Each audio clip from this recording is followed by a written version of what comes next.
Okay, let's just jump right into this one. Today, we're unpacking a story that perfectly captures that tiny, razor-thin line between a massive scientific breakthrough and, well, an absolute disaster. This explainer is all about a gadget and a huge mistake. We're going to take a look at this hilariously short slapstick sequence, but we're going to treat it with some real analytical rigor. Because honestly, beneath the chaotic surface, it is a literal masterclass in the unintended consequences of moving just a little too fast. We've got an inventor, a prototype, and a catastrophic failure of timing. So to really get what's going on here, we actually have to start at the very end, the climax of the whole thing. Imagine dropping right into the middle of this frantic, desperate plea. Get me down! Just picture the absolute terror and, frankly, the absurdity of the situation. You're suddenly suspended way up in the air, completely trapped, just screaming to get back to solid ground. By starting right here in the chaos, we're setting up the big comedic mystery for us to figure out. Like, how in the world did these guys end up stranded up in the sky? What exactly went wrong to lead to this wild cry for help? Let's break it down. Part 1. A new invention. The intent. You know, pretty much every great disaster in the history of innovation starts with a genuinely good idea. Our inventor here wasn't out to cause chaos, right? They were trying to solve a problem with pure, optimistic ambition. And that ambition turned into a physical thing, the tree-growing gadget. And I've got to say, I absolutely love the literal naming here. There's no confusing marketing jargon, no weird branding. It is exactly what it sounds like. This is the miraculous little piece of tech at the center of everything we're looking at today. It's a device built specifically to speed up nature itself. But how far does that go? Well, the explicit promise of this tech is actually super fascinating. The inventor proudly states that the gadget will make every tree grow fast and keep it very good and healthy. That is the pristine, flawless theory behind it. It's not just about speed, it's about vitality. It's supposed to be this incredible boon to nature. I mean, in theory, this is a world-changing device. It's designed to be completely, 100% helpful. But, as we all know, theory and practice, especially when other people get involved, are two very, very different things. Which brings us to part 2, the result of haste, the incident. Right, so we shift from this bright, controlled, optimistic lab environment into the totally unpredictable Wild West of human error. It takes months to build a prototype, but it literally only takes a microsecond of impatience to ruin the whole thing. Just listen to this frantic line. "O2, what have you done? Stop, man, some work is still left, my friend." You can actually feel the panic setting in.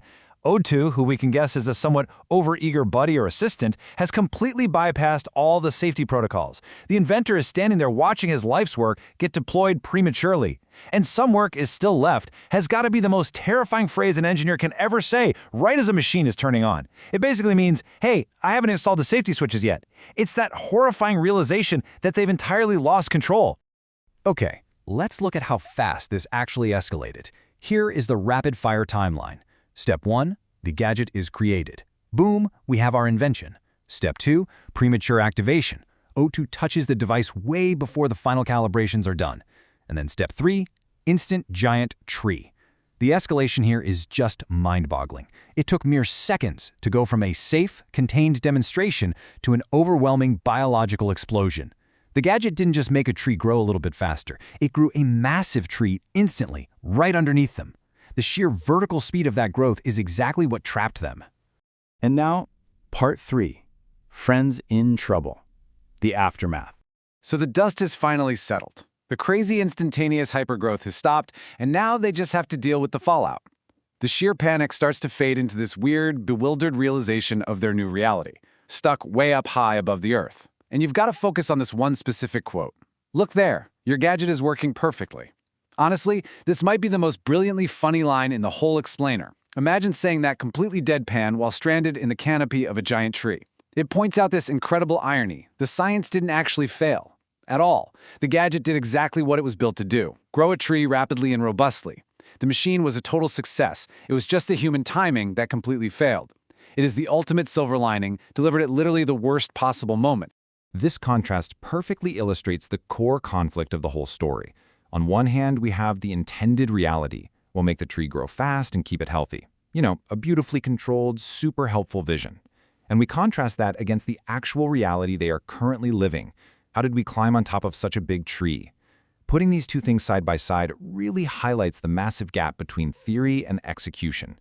The inventor envisioned a lush, beautiful garden, and instead, they got a terrifying, non-consensual trip into the stratosphere. Which ultimately leaves us with this final freeze-frame thought from the characters.